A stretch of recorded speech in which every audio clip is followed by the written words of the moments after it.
What would you do if the partner you mourned for 3 years suddenly stood in front of you? Russell Vane recognized the German shepherd instantly, but Aster now answered to the name North. He had a new home, a new purpose, and a woman who depended on him.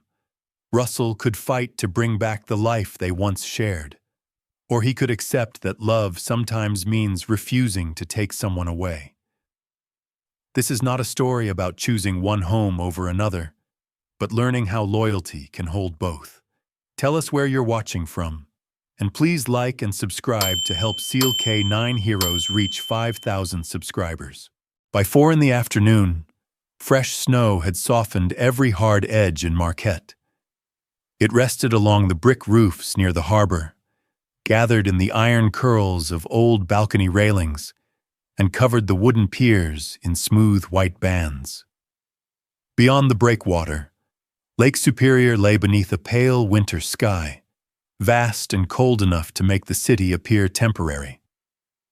The annual Winter Lights Festival was beginning to glow. Glass lanterns hung between lampposts. Strings of warm bulbs followed the curve of the waterfront. Volunteers in bright coats moved through the square, brushing snow from benches and checking electrical cables buried beneath rubber covers.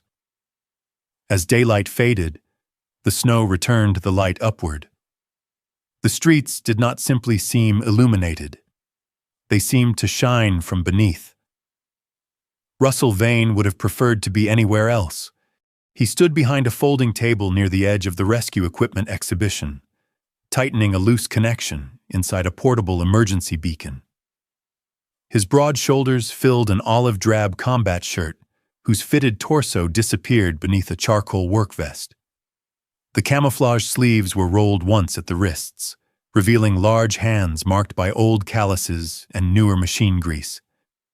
At 48, Russell still carried the compact strength and straight posture of his military years. But there was nothing theatrical about him. He did not scan the crowd to appear alert. He did it because crowded spaces made him notice exits before faces.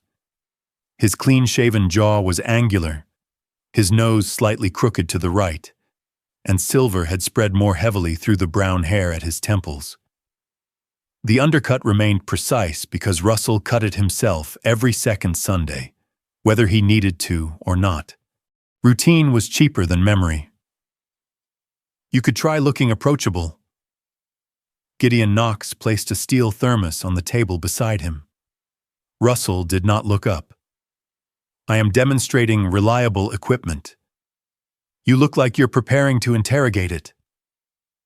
Gideon wore the red and charcoal shell of the County Winter Rescue Unit, unzipped at the throat despite the cold. He was shorter and quicker in build than Russell, with close-cut black hair touched by gray and the calm expression of a man who had learned long ago that jokes worked better when delivered without smiling. Russell turned the beacon over in his hand. You signed me up for this. You stopped answering emails. They weren't emergencies. One of them had the subject line, Community Outreach. That's almost the same thing. Russell finally glanced at him. Gideon opened the thermos and poured coffee into the lid. 2 hours. Explain the locator units. Answer 3 questions from retired fishermen. Pretend not to hate the choir. Then you can retreat to your mountain kingdom. It's a house. It has 1 resident, 6 locks, and no chairs comfortable enough for visitors. The chairs are fine. You stand whenever I come over. Russell returned his attention to the beacon, ending the argument by refusing to participate in it. Gideon drank his coffee and watched him for a moment. His humor faded, but only slightly. You brought the Alaska pack. Russell's hand stopped on the screwdriver. The canvas backpack rested beneath the table. It was olive brown, faded almost gray along the seams, with 1 repaired strap and a black zipper darkened by years of oil from Russell's fingers. It holds tools, he said. Oh, so do the 4 newer bags in your truck. This one was closer. Gideon looked toward the parking area, nearly 100 yards away, but chose not to challenge the answer. Russell had used the same pack during the winter exercise in Alaska 3 years earlier. It had carried spare radio batteries, medical wraps, a collapsible water bowl, and sealed food portions for a German shepherd named Aster. After the accident, the Army returned the pack with Russell's other equipment. Someone had removed the dog supplies before shipping it home. The empty compartment remained. Russell had never placed anything in it. He told himself this was practical. The lining had been designed to resist food oils, not sharp metal parts. It was a reasonable decision. He had constructed much of his life from reasonable decisions that happened to leave him alone. A family approached the table, and Russell demonstrated how the beacon transmitted coordinates after activation. He answered questions patiently, showed an older man how to replace the battery seal, and corrected a teenager's grip before the device slipped from gloved hands. He was good with instructions. Instructions had edges. They could be followed, checked, and completed. When the visitors moved on, Russell heard applause from the other side of the square. A small crowd had gathered around a raised platform where several working dog organizations were giving short demonstrations. Russell deliberately kept his back to it. Marquette had many dogs: avalanche dogs, search dogs, medical response dogs, retired police dogs wearing bright bandanas while their owners told stories about service. Russell did not dislike them. He simply did not enjoy the way strangers sometimes looked at him after learning he had once handled one. They expected a story of loyalty, loss, and honorable acceptance. Russell had never learned the final part.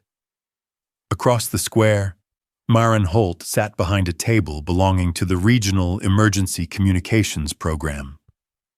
Her dark navy coat was open over a slate blue turtleneck, and a burgundy scarf rested loosely around her neck.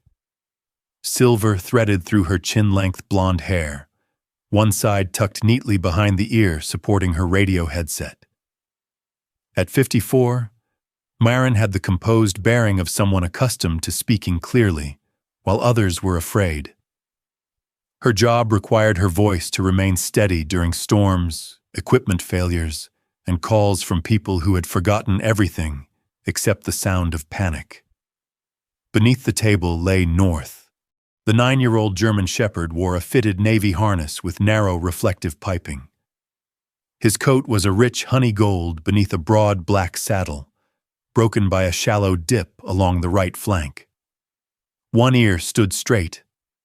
The right curved slightly forward at the tip, giving his alert expression a subtle unevenness. A pale silver crescent marked the fur beneath his chin. North appeared asleep, but Maren knew the difference between sleep and waiting. His breathing was slow, yet one ear followed every shift of her chair. A volunteer asked Maren how a support dog recognized the beginning of a panic response. "Usually before I do," she said. The answer drew polite laughter. Maren smiled because the moment called for it, then lowered one hand beside her chair. North touched his nose to her fingertips without lifting his head. The contact steadied something small inside her. The wind shifted. It came off the harbor, carrying cold metal, diesel, pine cleaner, coffee, wool, and another scent buried within those ordinary things. North's eyes opened. His head rose so quickly that the harness tag clicked against its buckle. Maren looked down. "What is it?" North stared across the square. He did not bark. He did not stand immediately. Instead, he touched his nose to the inside of Maren's wrist once, then again. It was not one of his medical alerts. It was the behavior he used when something outside his training had caught and held his attention. Maren followed his gaze. She saw stalls, coats, lanterns, moving bodies, and beyond them a tall man bent over a table of rescue equipment. Nothing appeared dangerous. Still, North rose. His hind right leg straightened more slowly than the others. Snow dusted the black fur along his back as he stepped from beneath the table and looked up at Maren. The leash remained loose. Maren studied him. North was disciplined enough not to drag her toward every interesting smell. He had ignored food stands, children's gloves, another shepherd, and an entire tray of dropped sausage samples without leaving position. Now his chest moved faster. "Show me," she said quietly. North took one step, then stopped to make certain she followed. They crossed the square slowly. At first, Russell noticed only the dog's paws beside his table. Large, dark-nailed, dusted with snow. The left front paw carried a round patch of thickened skin above the pad. Russell forgot the beacon in his hands. His gaze moved upward. Honey gold legs, black saddle, deep chest, silver beneath the chin. The right ear bent slightly forward. The world did not go silent. Music continued from the choir stand. Someone laughed near the cider booth. A generator hummed behind the exhibition tents. But those sounds moved far away from Russell, as though he had stepped behind thick glass. The dog stopped several feet from him.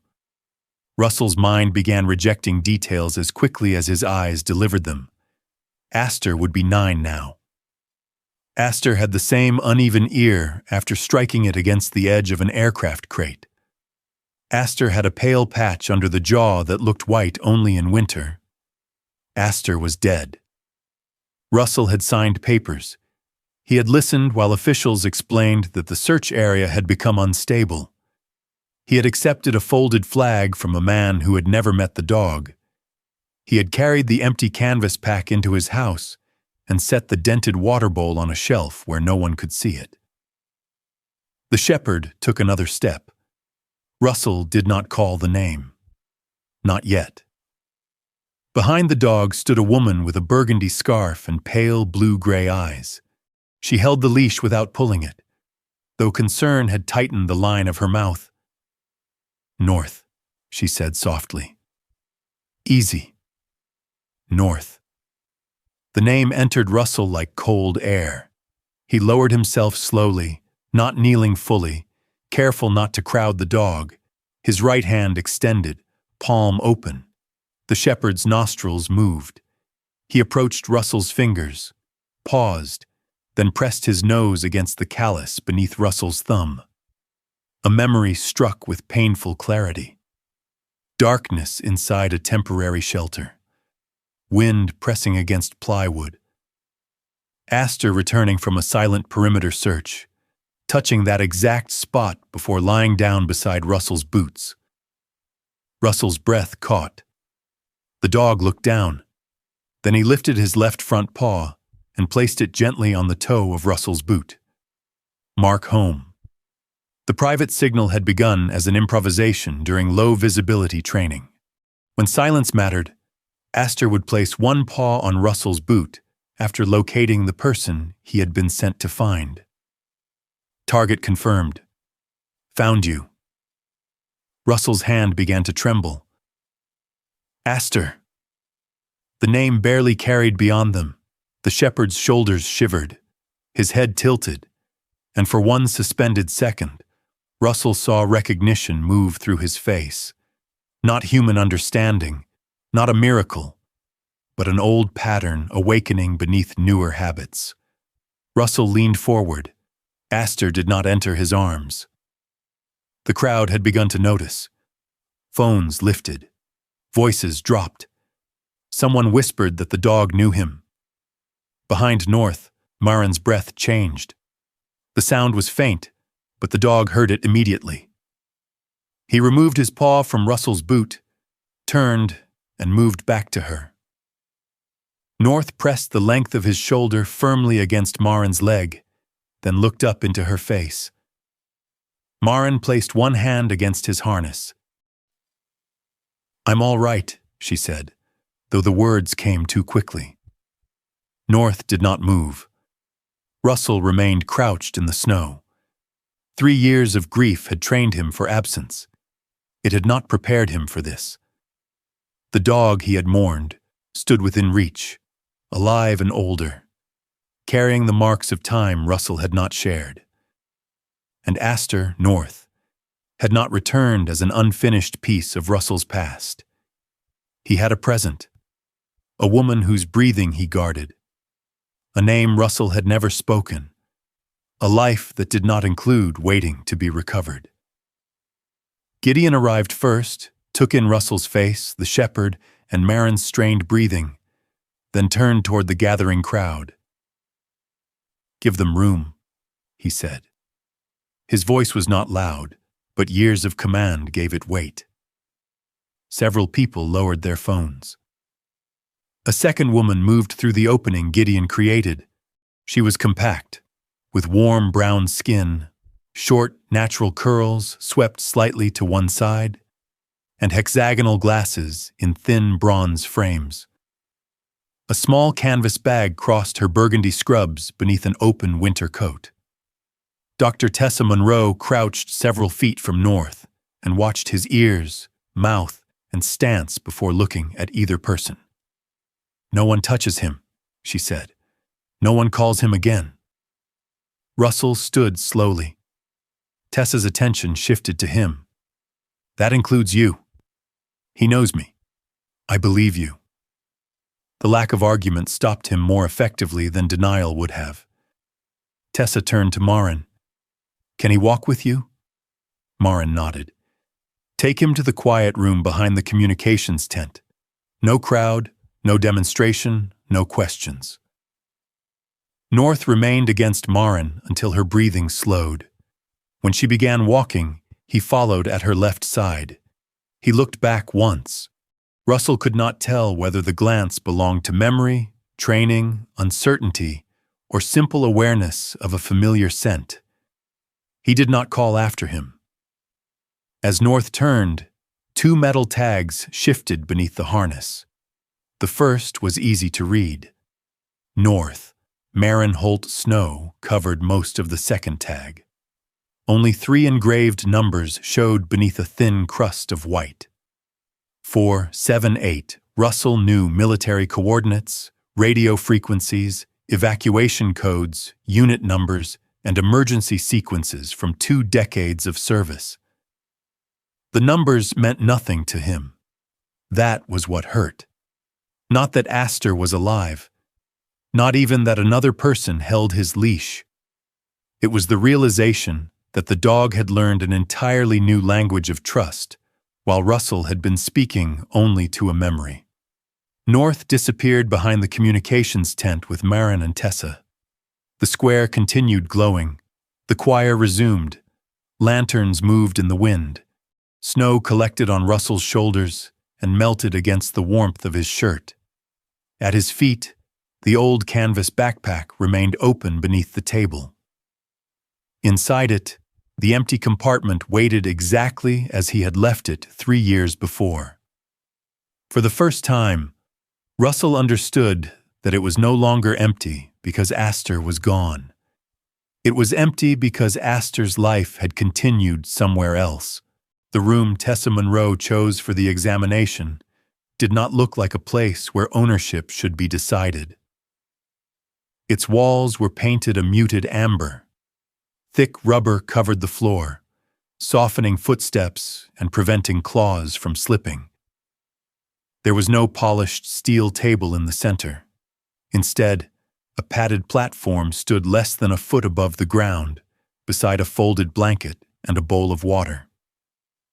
North entered first. Maren followed with the leash held loosely in her left hand.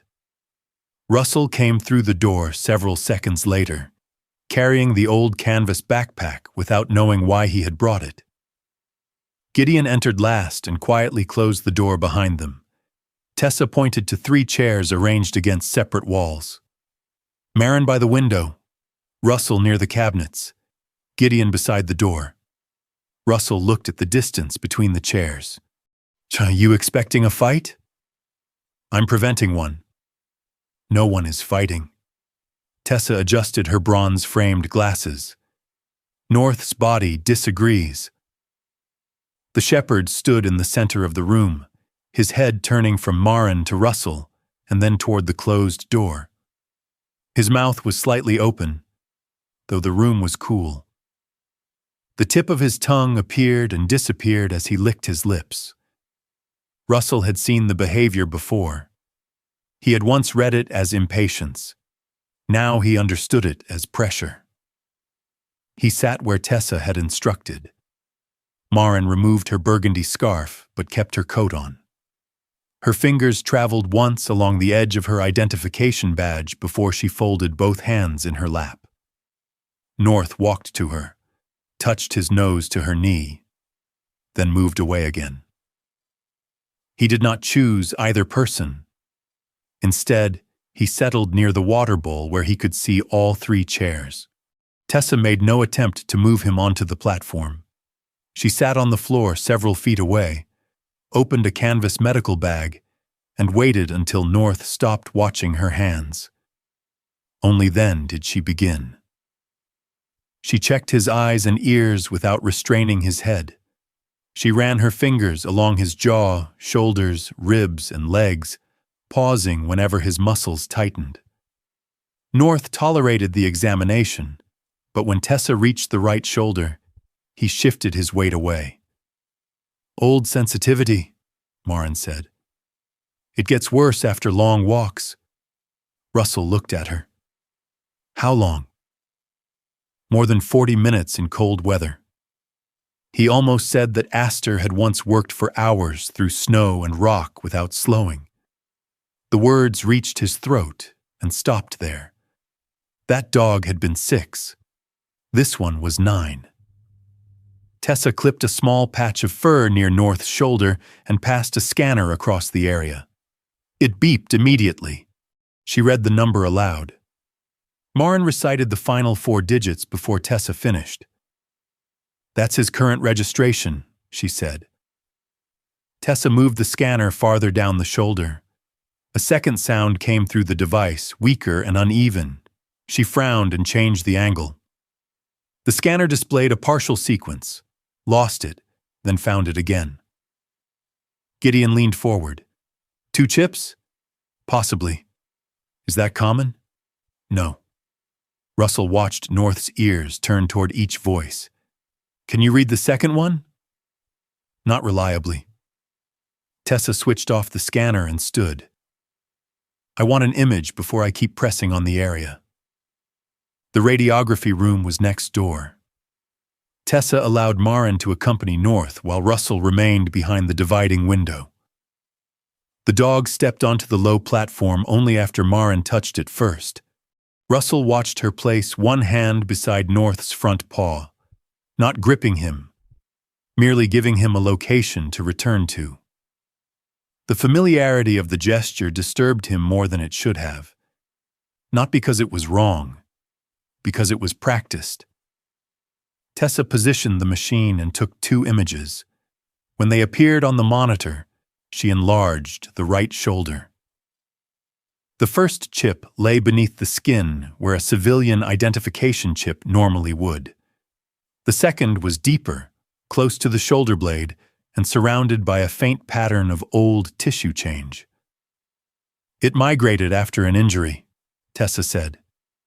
"Or it was displaced during healing. Either way, that explains the weak signal." Russell moved closer to the screen. Near the edge of the image, he saw an old fracture line. He recognized its shape before Tessa pointed to it. "Aster hit his shoulder during a helicopter extraction in Greenland," he said. "He landed badly against the ramp." Maren looked at him through the glass. Russell continued, partly because speaking in technical details was easier than acknowledging her expression. "The fracture didn't require surgery. 6 weeks restricted movement. He hated every day of it." North stood between Tessa and Maren, calm now, unaware that a pale image of his body had just pulled 3 years apart. Tessa saved the scans. "That history helps," she said. "But it isn't enough by itself." She returned them to the examination room and placed a laptop on the low platform. Dana Whitlock joined by video from an office lined with gray archival boxes. She was 52, with reddish-brown hair threaded with silver and held back by a narrow metal clip. Reading glasses hung from a cloth cord around her neck. She looked less like an investigator than a patient librarian, but the colored tabs arranged beside her keyboard suggested a mind that trusted nothing until every date stood in the correct order. Dana began without ceremony. "I've reviewed the dental records Russell provided, the images Dr. Monroe sent, the partial chip sequence, and the archived medical file for military working dog Aster, identification number withheld pending confirmation." She adjusted her glasses and displayed 2 diagrams side by side. The dental pattern matches. The old shoulder injury matches. The right ear cartilage deformation is noted in a veterinary report from 4 years ago. The fragment we recovered from the second chip is consistent with Aster's original identification range. Russell heard Gideon release a breath. Maren did not move. Dana looked directly into the camera. "North is Aster." No one spoke. The confirmation did not produce the force Russell had expected. There was no rush of relief, no collapse of uncertainty into joy. Instead, the room seemed to narrow around the sound of North drinking from the bowl. Russell had imagined proof many times during the sleepless hours since the festival. He had pictured it as a door opening. It felt more like discovering the door had been open for years while he stood facing the wrong wall. Dana folded her hands. "What I'm going to explain next may be difficult." Russell almost laughed. The phrase belonged to officers, doctors, chaplains, and strangers carrying envelopes. He had never heard anything good follow it. Dana shared a timeline on the screen. 3 years earlier, Russell's unit had been participating in a joint winter exercise in Alaska. When a civilian transport aircraft stopped transmitting in the same region, the nearest trained personnel were redirected to assist until a dedicated search team could arrive. Aster had been assigned to low-visibility search support. The aircraft's occupants were eventually located. During the withdrawal, a secondary avalanche crossed part of the route. Russell was injured. Communications failed across several sections of the valley. Aster was separated from the team during evacuation, Dana said. The search continued for 4 days under increasingly unsafe conditions. After that, weather closed the area. Russell stared at the dates. He remembered the medical ward, the pressure bandage across his ribs, and Gideon sitting near the window with a paper cup of untouched coffee. He remembered asking whether Aster's body had been recovered. The answer had been no. He remembered hearing the word presumed and allowing grief to translate it into certainty. Dana enlarged the original status report. The entry read, "Missing, presumed, deceased, no physical confirmation." Russell looked away. He had signed the acknowledgement form, but he had never seen that line clearly. Pain medication, exhaustion, and the need for something final had turned qualified language into a grave. 11 days after the avalanche, Dana continued, a civilian pilot named Warren Keel landed near a closed forestry maintenance strip approximately 30 miles from the original search area. She opened an audio file. A man's voice filled the room, roughened by age and years of engine noise. "I saw tracks around the shed first. Thought it might be a wolf until I noticed how straight the pattern was. Animal kept circling the same building. Inside, there was a shepherd behind a stack of fuel cans. Thin, thirsty, favoring one shoulder, but alert." Russell's fingers tightened around the edge of his chair. Warren's recording continued. "He wouldn't come out for food if I stood in the doorway. So I left my coat inside, sat outside where he could see me and waited. Took almost an hour. Dog made the decision himself. North raised his head at the unfamiliar voice. Russell looked at him. For 11 days, Aster had existed without Russell, without a unit, without a recognizable name. He had found shelter in a maintenance shed and waited until a stranger proved patient enough to be trusted. Russell had spent 3 years imagining the last moments of Aster's life. None of those imagined moments had included choice. Dana explained that Warren transported the dog to a small regional clinic when weather allowed. The dog had no collar. The old chip produced only a partial code. The clinic sent a report to the emergency contact listed in the joint exercise documents. By then, Russell's temporary task group had dissolved and several administrative functions had transferred to different offices. A second message was logged under the civilian aircraft search. A third was placed under the exercise's transportation file. A fourth was returned because the listed liaison position no longer existed. No individual appears to have intentionally withheld the report, Dana said. The information moved through 4 systems that classified the same event differently. Russell studied the screen. So everyone did their job. Pieces of it, Dana replied. And that was enough to lose him. Dana did not soften her answer. Yes. Russell had prepared himself for betrayal. He had expected negligence so obvious it could carry a face and a name. Instead, Aster had vanished into filing categories, changed offices, unanswered messages, and people who each knew only one portion of the story. There was no single door to break down, no person to confront. Only a chain of ordinary limitations strong enough to keep 2 lives apart. Maren spoke for the first time. What happened after the clinic? Dana opened another file, but Tessa answered. He entered a licensed working dog rehabilitation program after the required holding period. I contacted the program director this morning. Tessa explained that Aster had remained in rehabilitation for nearly a year. His shoulder healed, but the staff observed heightened stress around certain commands, aircraft sounds, and enclosed transport spaces. He could still search effectively, yet sustained high-intensity work left him unable to settle afterward. The program did not classify him as unsuitable or damaged. They decided his next role should not demand the same kind of endurance. During rehabilitation, Aster began responding to changes in human breathing. He interrupted repetitive movements, leaned against distressed handlers, and guided one staff member from a crowded corridor without being commanded. He wasn't immediately turned into a support dog, Tessa said. Retraining took months. Maren entered the placement program later. Maren looked at North. I met him 7 times before he came home with me.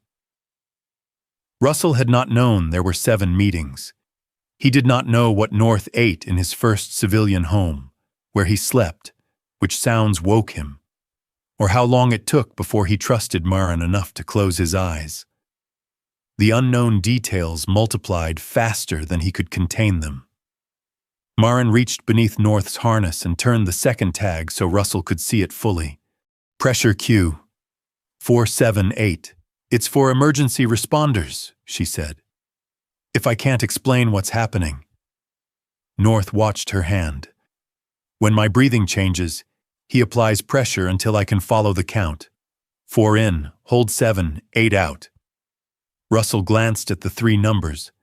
At the festival, he had treated them like a code hiding something from him. They were a set of instructions for keeping Maren present. North had learned a new way to bring someone home. The laptop chimed again as Rachel Dwyer joined the call. Rachel appeared from a federal office, wearing a charcoal jacket over a steel blue blouse. Her short black curls were close at the sides, and burgundy rectangular glasses framed an expression that was firm without being hostile. She introduced herself as counsel assigned to working dog retirement and civilian transfer matters. "I want to clarify one point immediately," she said. "Russell was Aster's assigned handler. He was not Aster's legal owner." Russell nodded once. He knew the distinction. Hearing it now still felt personal. "If Aster had completed a standard retirement process," Rachel continued, "Russell could have applied for priority adoption. That process never occurred because Aster was listed as missing." Maren asked, "And my adoption?" "Appears lawful based on the information available at the time." "So who owns him now?" Rachel paused before answering. "That is precisely what must be reviewed." North rose and crossed toward Russell. For a moment, Russell thought the dog had chosen him. Then North stopped halfway, turned, and looked back at Maren. She said, "North." Russell said, "Aster." The names overlapped. North licked his lips. His breathing quickened. He glanced toward the door, then paced once along the wall. Tessa stood immediately. "Stop." Both names disappeared from the room. Tessa moved between Russell and Maren without touching the dog. "He does not understand this as a debate over identity," she said. "One name is connected to older commands, postures, scents, and expectations. The other belongs to his current routines. Calling both while watching for a response turns him into the place where your uncertainty has to perform." Russell looked at North's lowered head. "What do we call him?" "For today? Nothing unless necessary." Rachel proposed a voluntary 21-day agreement. Maren would not transfer North or take him outside the region without notice. Russell would not remove him from her care. Tessa would supervise contact while an independent behavioral assessment was arranged. The document arrived by email. Russell signed first. Maren read every line before adding her name. North eventually returned to the center of the room. He lay down between the three chairs, though not close enough to touch any of them. Russell watched his chest rise and fall. Proof had given him Aster back in the narrowest possible sense. The same proof had shown him why taking North away would not be an act of restoration. The question was no longer whether the dog remembered him. The question was whether Russell could accept everything the dog had become while he was gone, and whether Maren could believe that recognition did not automatically mean departure. Outside the clinic windows, snow moved gently across the parking lot, covering every set of tracks without erasing where they had led. For the next 3 weeks, Russell saw North by appointment. The arrangement irritated him more than he admitted. He had once trusted the dog beside open aircraft doors, across frozen ridgelines, and through places where a delayed response could change everything. Now Russell needed written permission to walk him around a fenced yard behind Tessa Monroe's clinic. Tessa did not apologize for the restriction. "History is not the same as readiness," she told him on the first morning. The yard was bordered by cedar fencing high enough to block the traffic beyond it. Snow had been cleared into low banks around a narrow walking path. A bench stood beneath the clinic window, along with 3 rubber cones and several plain wooden boxes used for scent exercises. Maren remained near the gate with North's leash looped loosely around one hand. She had rented a small, furnished house 4 blocks from the harbor, rather than return to her home on the far side of the county. The temporary place allowed her to reach the clinic without long drives and kept North's routine as stable as possible. Russell knew none of this because she had volunteered it. He knew because Tessa had included the address and schedule in a shared document. Their conversations remained practical. Feeding times, medication, walking limits, which entrances were quietest, which weather conditions caused stiffness in North's right hind leg. They spoke about the dog as if careful facts might protect them from the larger question waiting beneath each meeting. Tessa unclipped North's long training line, and handed it to Russell. "Nothing difficult," she said. "Ask for one familiar behavior. Watch what happens after he completes it." Russell nodded. North stood several yards away, nose testing the cold air. Without the Navy service harness, he looked less formal and somehow older. The silver crescent beneath his chin was clearer in daylight. Russell used an old directional search command. North's response was immediate. His head lifted. His weight shifted forward. The muscles along his shoulders tightened beneath the black saddle of his coat. For half a second, the years between Alaska and Marquette seemed to disappear. Then North looked toward the gate. He took 2 steps toward the nearest wooden box, stopped, and glanced at the clinic door. His mouth opened. His tongue touched his upper lip. Russell repeated the command, softer this time. North moved around the box and sniffed its base. The action was correct, but his body remained rigid. He finished the search pattern without making a mistake, then crossed directly to Maren and stood beside her leg. Russell felt the disappointment before he could stop it. "He remembered," Maren said. "He endured it," Tessa corrected. Russell looked at her. "He completed the pattern." "Yes. So what's the problem?" Tessa folded her arms over her burgundy scrubs. "You are treating completion as proof that the command was comfortable. He was trained to work through discomfort. He is no longer required to." Russell looked toward North. "You think the new program made him cautious?" "No. I think experience taught him caution." The answer was too close to accusation, though Tessa's tone carried none. Russell walked to the far side of the yard and gave a low whistle. 3 notes once used to recall Aster through wind and poor visibility. North's ears moved. His head turned toward Russell, but instead of returning, he lowered himself onto the snow. Not a relaxed down. His chest remained lifted. His ears angled back. His eyes moved briefly to the gate. Russell had never seen Aster refuse that whistle. The silence after it felt personal. Maren took 1 step forward, but Tessa raised a hand. "Give him time." Russell let the line fall loose. North stayed where he was. For the first time, Russell considered that the whistle might not belong to him alone. Perhaps it also belonged to the last day in Alaska, the rushing wind, broken radio calls, and the point at which every familiar signal had failed to lead back to safety. Russell crouched, turned slightly sideways, and placed both hands on his knees. "No recall," he said. "We're done." North remained still for several seconds. Then he stood and walked past Russell without touching him. The rejection was quiet enough that no one else would have called it one. Russell did. Inside the clinic, Maren removed her coat while North drank water. A handheld radio on Tessa's desk released a brief burst of static from the county emergency channel. Maren's fingers closed around the edge of the chair. North stopped drinking. He crossed the room, placed his shoulder against her knees, and leaned with steady pressure. Maren closed her eyes. 4 counts in. A pause. 8 counts out.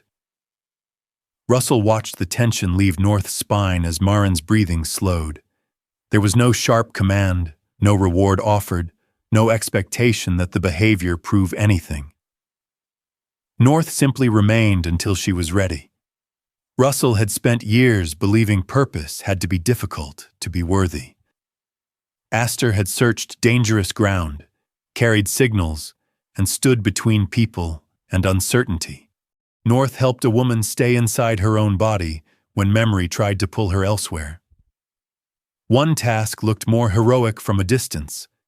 That did not make it more necessary. At the Maritime Safety Center, Maren began making small mistakes. Nothing dangerous. She entered a maintenance note twice, missed the first half of a routine weather update, and left her ceramic mug beside the wrong console. Calvin Reese noticed because Calvin noticed everything that disrupted a pattern.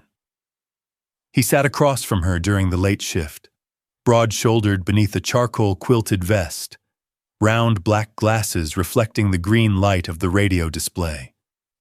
His shaved head and calm voice made him appear unhurried, even when 6 channels were active at once.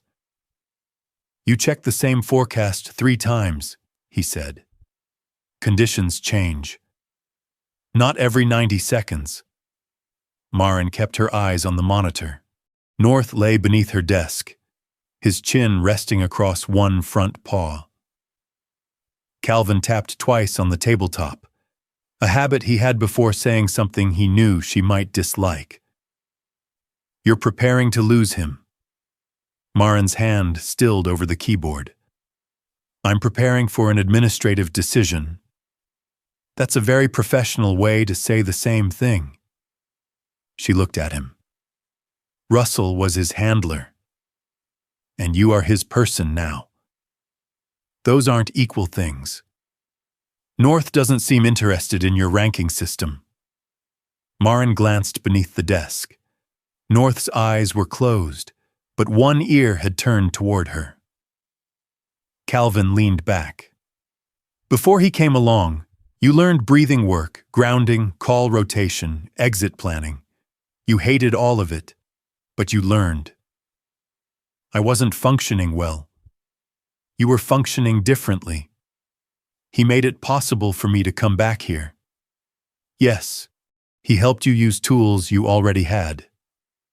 Maren heard the kindness in the correction and resented it because kindness often made resistance harder. Calvin suggested training 2 additional co-workers in her emergency support procedure. They would learn the 4-7-8 count, how to reduce radio stimulation, and when to guide Maren away from the main console.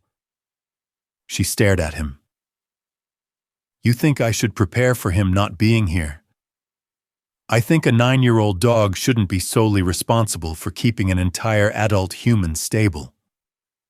The words hurt, but not because they were cruel. North lifted his head and rested it against her shin. Maren placed a hand behind his uneven right ear. For nearly 3 years, she had told herself their partnership was built on mutual care. Yet somewhere along the way, she had allowed the fear of losing him to make his work feel endless. "All right," she said. "Let's not train them." Calvin nodded once and returned to the Weather Channel. Maren looked down at North. The decision did not feel like surrender.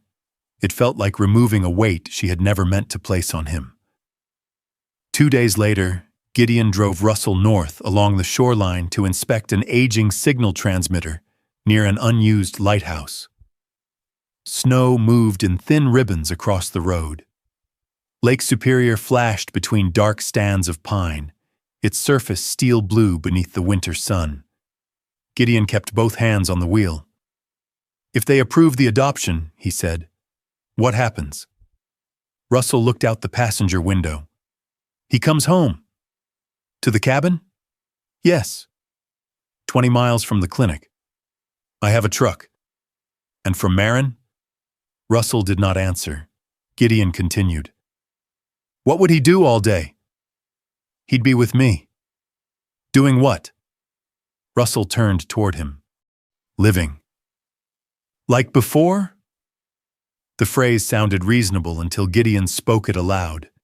Before meant aircraft, deployments, training ranges, field kennels, and Russell never entering a room without Aster checking it first. Before no longer existed. Gideon parked beside the old lighthouse, a square stone tower overlooking a frozen section of shoreline. Its caretaker, Silas Crowell, waited near the equipment shed in a faded blue coat. Silas was 61, narrow through the shoulders and weathered by years beside the lake. His gray hair had grown long enough to curl around his ears, and his movements possessed the deliberate economy of someone accustomed to working alone without needing to prove he could. While Gideon inspected the exterior antenna, Russell replaced a corroded relay inside the shed. Silas watched him arrange the screws in a perfect line. "Gideon says you found an old friend," he said. Russell kept working. "Something like that. Friend remembers you?" "Yes, but belongs somewhere else." Russell tightened the relay cover. "That hasn't been decided." Silas nodded as if Russell had answered a different question. After a moment, he said, "My partner died 12 years ago. For 5 of those years, I kept his boots beside the door." Russell looked at him. "I thought moving them would mean he mattered less," Silas continued. "Then one spring I needed the space for another pair." "Another partner?" "A friend who kept visiting in bad weather." Silas smiled faintly. "I learned the heart isn't a room where one person has to leave before another comes in. It's more like this lighthouse. Different windows, same light." Russell returned the screwdriver to his pocket. "That sounds practiced." "I've had 12 years. Russell disliked the comparison. Aster had not died. Maren was not replacing him. North was not a window. Still, the words followed him down the stairs. The next afternoon, Russell met Maren and North in the clinic yard. The session was uneventful. No old commands. No whistle. Russell walked beside North while Maren followed several paces behind. When North slowed, Russell slowed. When he stopped to examine a snowbank, no one urged him forward.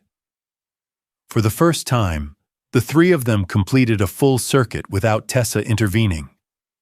Near the gate, Russell removed one glove to adjust the buckle on his watch. The glove slipped from beneath his arm and landed in the snow. North noticed immediately. He picked it up and turned toward Russell. Russell extended his hand.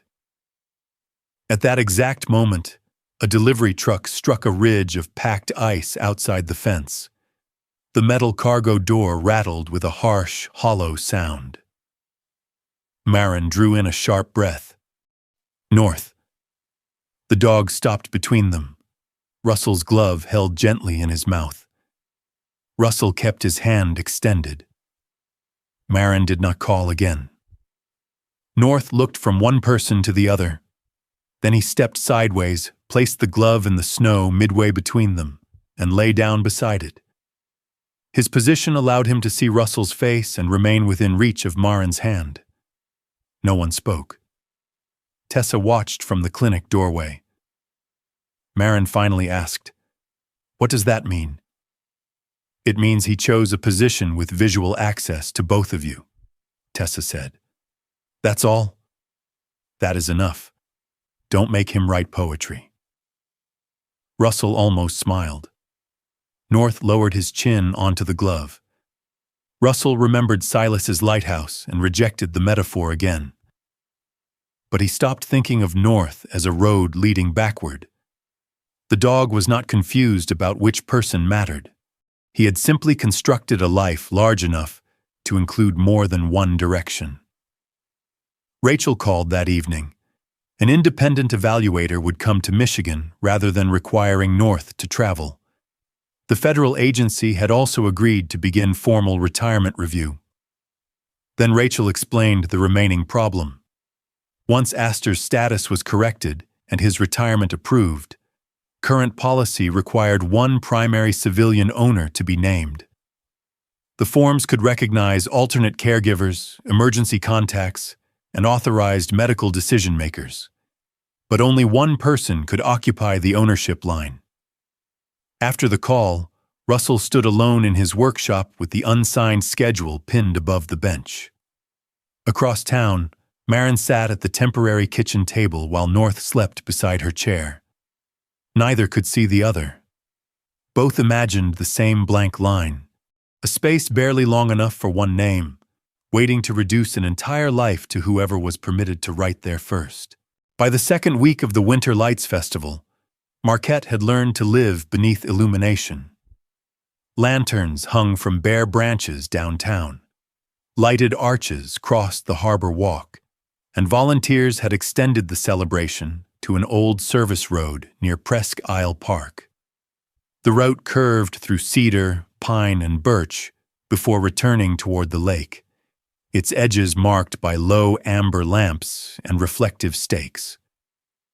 It was not wilderness, though it could resemble it after dark. The county rescue team had inspected the road that morning.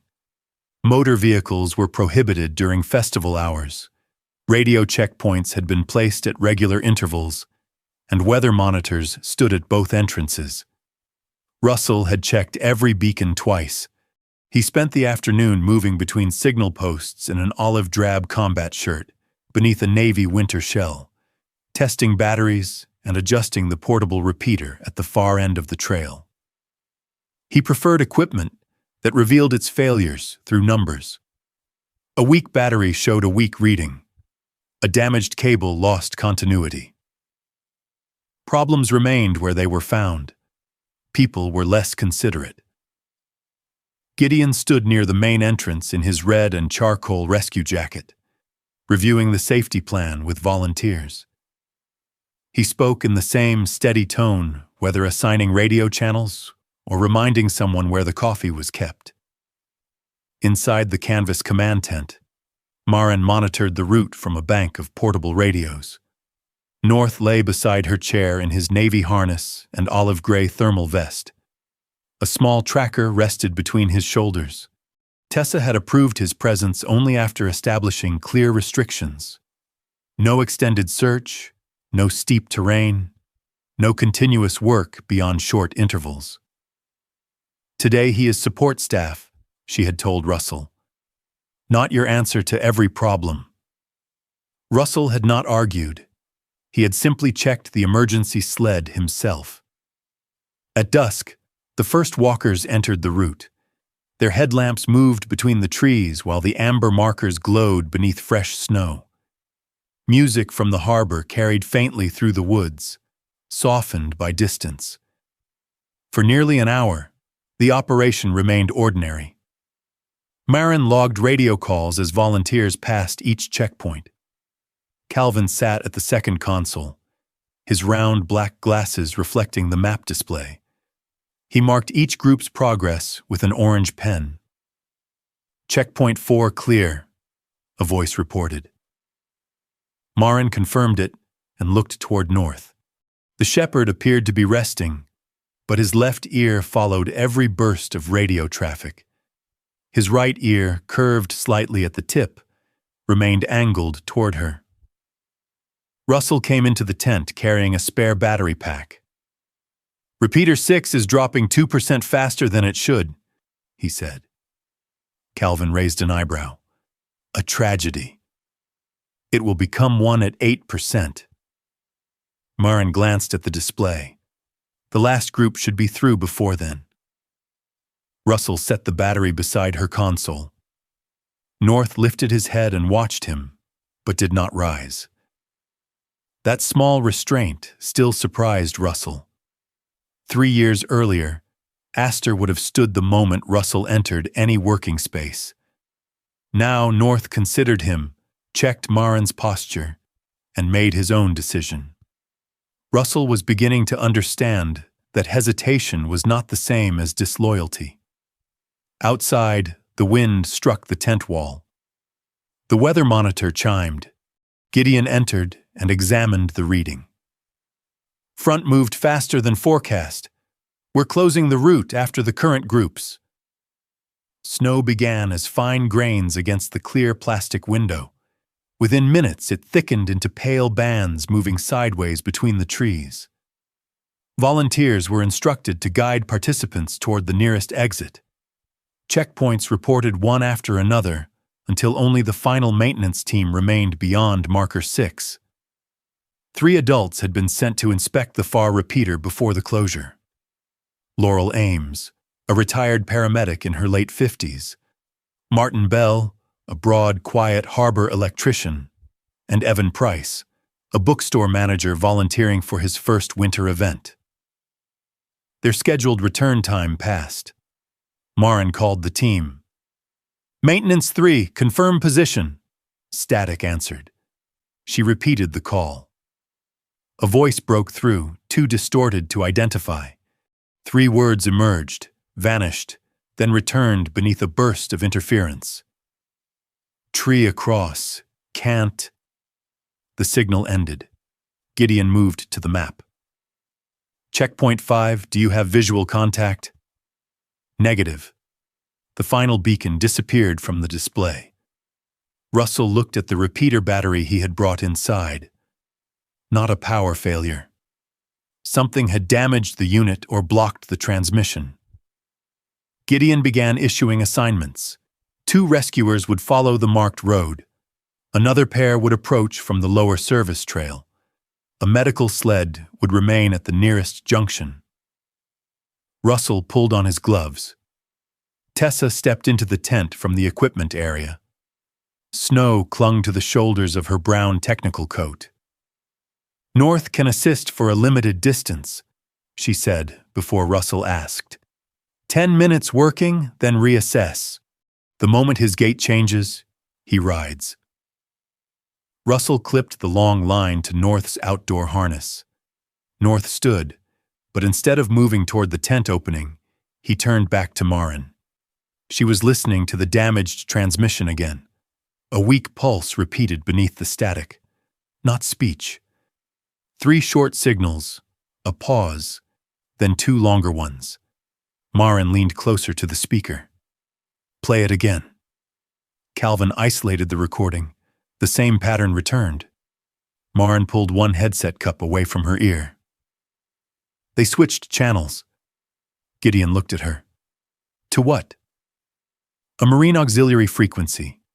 It's used as a backup when harbor traffic overwhelms the primary channel." "They're in the woods." "Martin works on harbor electrical systems. He would know it." Maren adjusted the receiver, moving through a narrow band until a faint voice surfaced. She low ground, windbreak, price having trouble. The transmission vanished again, but it was enough. Maren pointed to the map. "The signal is bouncing off the rock shelf near the eastern service bend. They're not at marker 6 anymore. They moved north into one of these drainage hollows." Gideon changed the search area immediately. Russell watched Maren trace the likely route with one finger. Her voice was controlled, but the wind had begun striking a loose metal support outside the tent. The frame answered with a hollow, irregular clang. Maren's hand stopped over the map. Another gust hit. The metal snapped against the pole again. North turned away from the open tent flap and pressed against her knees. Russell felt the old urgency rise inside him. 3 people were waiting somewhere in thick snow. North had search training. Every second spent inside the tent seemed wasted. He nearly used the old command. The word reached the back of his teeth. Then he noticed North's weight. The dog's front legs were braced toward Maren, while his head remained turned toward Russell. His body was being pulled by 2 learned responsibilities, and Russell was about to make the conflict sharper. He released the command before speaking it. Maren tried to inhale, but the breath stopped high in her chest. Calvin moved into her chair at the radio. "I have the channel." Russell crouched several feet from Maren. He did not touch her. He looked at the 3 numbers engraved on North's medical tag. 4 in, Russell said. Maren's eyes stayed fixed on the shaking tent wall. He counted slowly. Hold. North leaned more firmly against her legs. 8 out. The first cycle broke halfway through. Russell began again without changing his tone. Around them, Gideon continued preparing the team. Radios clicked. Equipment shifted. No one asked Maren to hurry. On the 3rd count, her shoulders lowered. On the 4th, she placed one hand against North's harness. The wind struck the metal brace again. This time Maren remained present.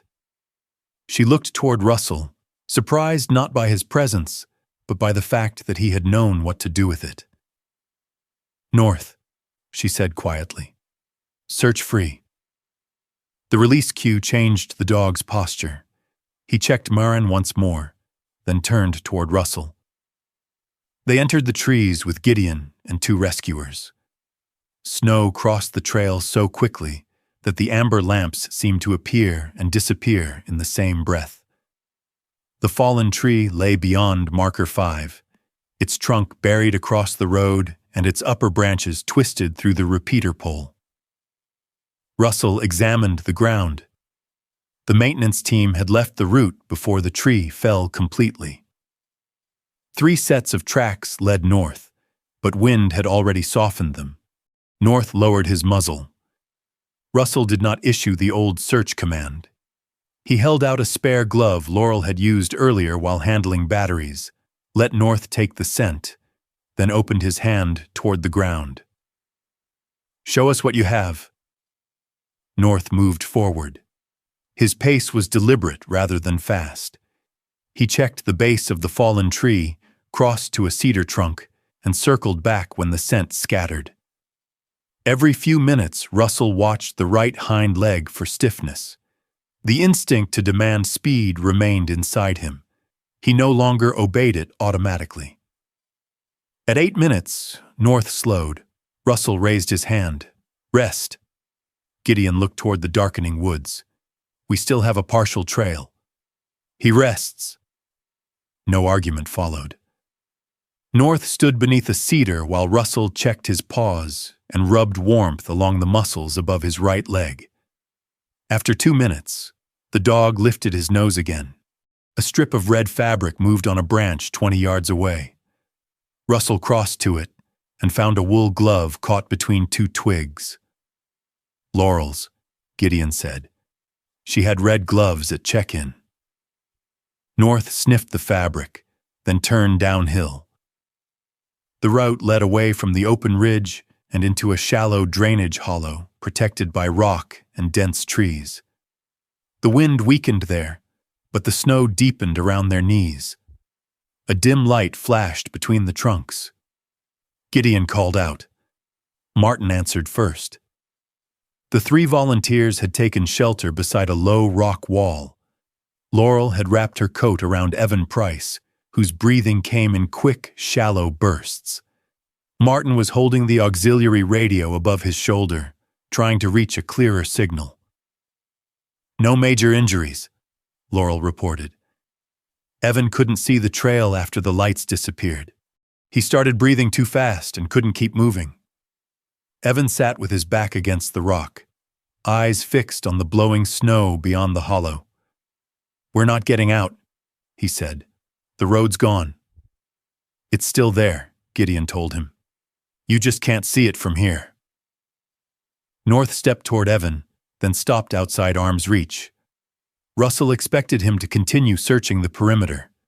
Instead, North lowered himself beside the man. He leaned his shoulder against Evan's leg. Evan looked down. "What is he doing?" Russell knelt on the other side. "Helping you slow down." He began the count Maren had taught him only minutes earlier. 4 in. Hold 7. 8 out. North remained steady through each cycle. Evan's breathing gradually matched the rhythm. The panic did not vanish all at once, but his attention shifted from the invisible trail to the weight of the dog beside him.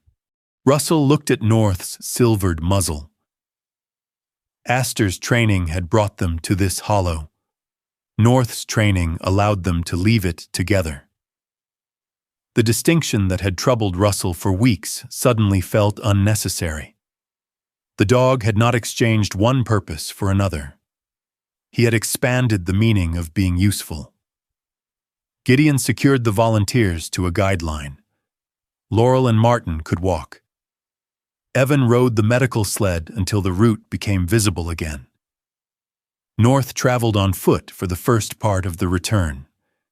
Near the fallen tree, Russell noticed the slight hitch in his right leg. He stopped immediately and opened the backup sled. North looked toward the trail, as if expecting another command. "Ride," Russell said. The dog hesitated. Russell rested a hand near the edge of the sled rather than lifting him without warning. "You found them. That's enough." North climbed aboard. Russell secured the blanket around his shoulders. No one praised the dog for continuing through discomfort. No one asked him for one more mile. The rescue team returned to the command tent less than an hour after leaving. Maren stood near the entrance, her burgundy scarf pulled tight against the wind. When North stepped down from the sled, he went to her first. He touched his nose to her hand. Maren bent and pressed her forehead briefly against the curve of his ear. Then North turned toward Russell and placed one front paw on the toe of his boot. "Mark home." Russell looked at Maren. She had received one signal. He had received another. Neither canceled the other. Behind them, one of the rescued volunteers lifted a phone.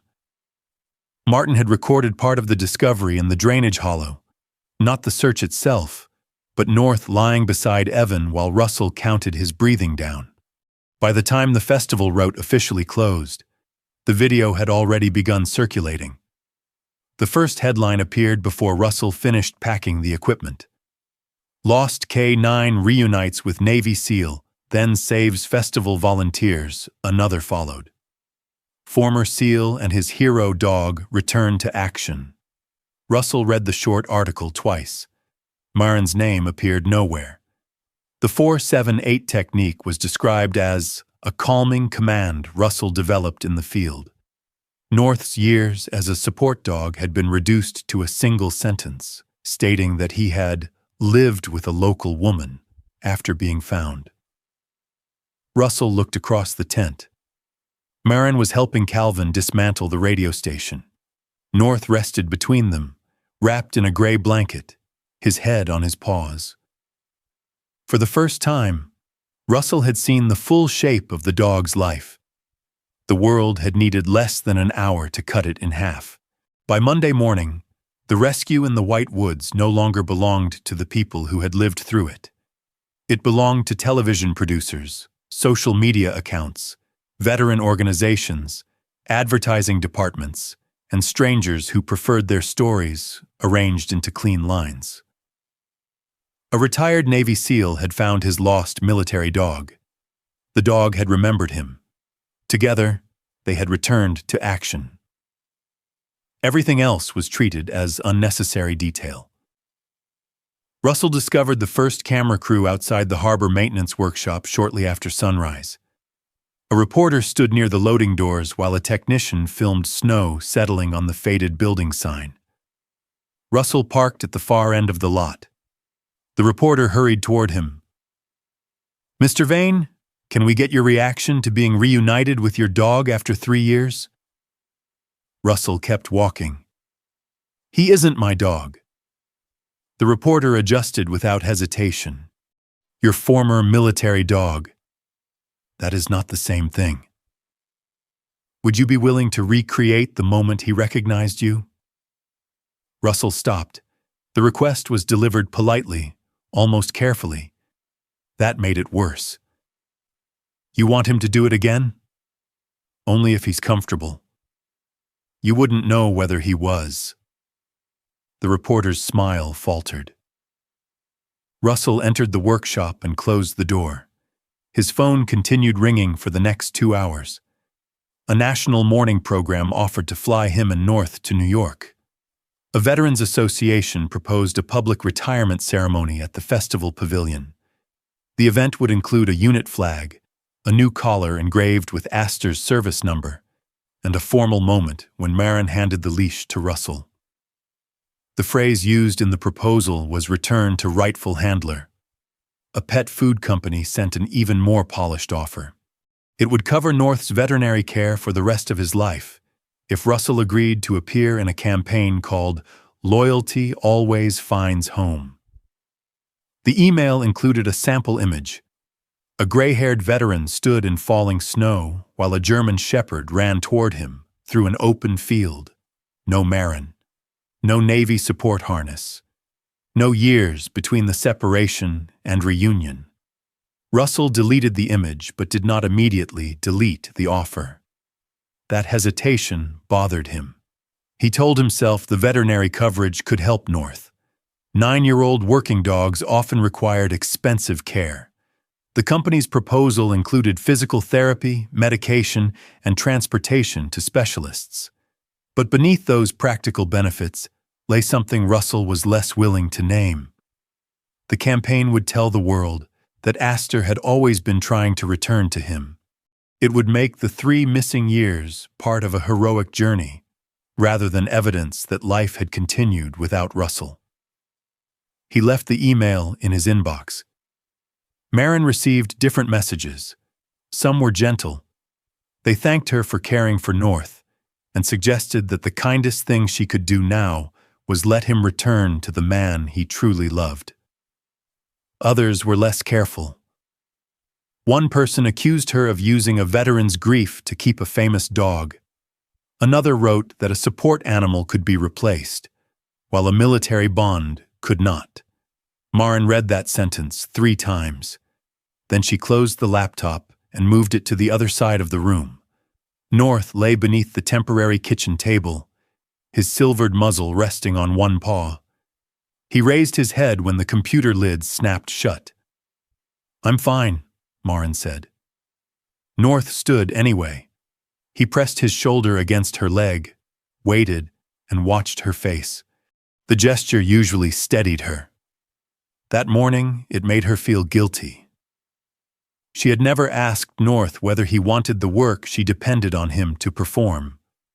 The placement program had evaluated him, trained him, and matched them carefully, but the public messages had planted an ugly doubt. Perhaps she had mistaken reliability for choice. Perhaps North stayed because staying had become another command. Her phone displayed a reminder for the afternoon assessment session with Russell and Tessa.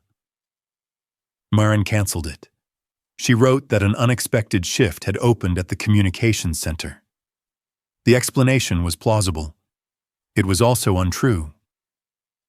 Over the next week, she canceled 2 more meetings.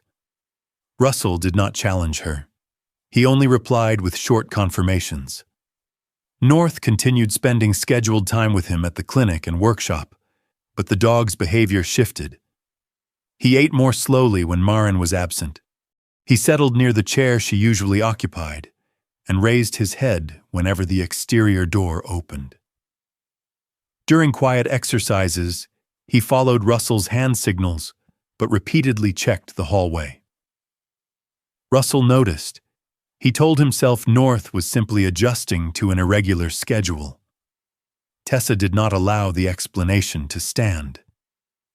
"He is monitoring an expected person who has stopped appearing," she said. Russell placed a wooden scent box on the floor. "He's still working. That is not the same as resting." North completed the simple exercise and returned to Maren's empty chair. Russell watched him circle once before lying down. The public story described a dog finally restored to the person he had been searching for. The dog in front of Russell appeared to be waiting for someone else. Elise Rowan arrived at the workshop on Thursday afternoon without a camera crew. She wore a moss-green parka, a mustard-colored scarf, and carried a canvas camera bag that remained closed across her shoulder. Her copper-brown hair was flattened by a knit cap, and a small red-covered recorder rested in one hand. "I'm from the Marquette Ledger," she said. "I know. You refused my editor's call." "I refused 12 calls. I don't remember which belonged to your editor." "That's fair." Russell waited for the usual request. Elise looked around the workshop instead. Radios, battery housings, rescue beacons, and opened generators occupied the benches. North's old medical folder sat beside Russell's gloves. "My editor wants a reunion story," she said. "I don't think that's what happened." Russell studied her. What do you think happened? I think a dog recognized someone from his past and then returned to the person he currently works with. The sentence contained no dramatic language. That made Russell listen. Elise had already spoken with Tessa. Maren had not agreed to an interview. Warren Keel had accepted a phone call from Alaska, but insisted that his words not be used to make him sound heroic. "I'd like to hear your version," Elise said. "I don't have one. Everyone has one. Some people simply mistake theirs for the facts." Russell almost asked her to leave. Instead, he pulled out a metal chair. Elise set the recorder on the bench but did not switch it on. "What did you feel when North placed his paw on your boot?" Russell looked at the glove beside the medical file. "That question is why I don't give interviews." "Because it is personal?" "Because whatever I say becomes the entire story." Elise considered that. "Then tell me what should not be removed." Russell had no immediate answer. He thought of Maren identifying the weak radio frequency in the storm. He thought of North leaning against Evan Price in the hollow, while Russell repeated a breathing pattern he had not taught. 3 years, he said finally. Elise waited. He had 3 years with Maren. People keep describing that as time he was lost. Was he? Russell's first instinct was yes. Lost from the unit, lost from records, lost from Russell. But North had not spent those years wandering through snow. "No," he said. "Not the entire time." Elise turned on the recorder. Warren joined the interview through a video call from a hangar in Fairbanks. His silver beard was thinner than Russell had imagined from the earlier recording. Aviation glasses hung against the front of a sage-colored flight jacket, and an aircraft engine sounded somewhere behind him. Elise asked what he remembered most about finding the dog. "The waiting," Warren said. Russell leaned closer to the screen. Warren described the maintenance shed again, but this time without the formal order of an official statement. Aster had stayed behind stacked containers, silent and watchful. Food had not persuaded him. A soft voice had not persuaded him. Every time Warren moved toward the entrance, the dog retreated deeper into the building. "So I stopped trying," Warren said. "You left?" Elise asked. "No, I sat outside." In the cold, Warren had removed his jacket and placed it just inside the doorway. Then he turned his body away, drank coffee, and waited. Nearly an hour passed. Aster eventually came forward, sniffed the coat, and stopped beside Warren without being called. "I didn't rescue him by making him follow," Warren said. "I gave him one safe direction and let him decide whether to use it." Russell looked toward North, who was lying near the workshop heater. Choice. The word had appeared repeatedly since the reunion, usually from Tessa. Russell had treated it as a therapeutic principle, useful for reducing stress.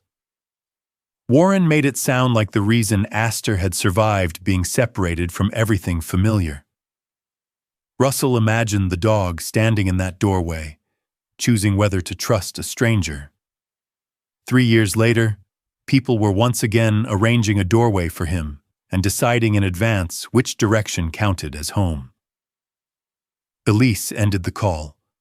For several seconds, only the workshop heater filled the silence. "Are you going to include that?" Russell asked. "If Warren approves the wording."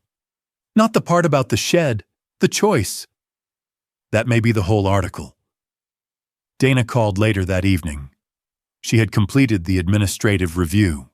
The first report from Alaska had been received by a junior records specialist named Natalie Harrow, who was 6 weeks into the position when Russell's temporary task group was dissolved.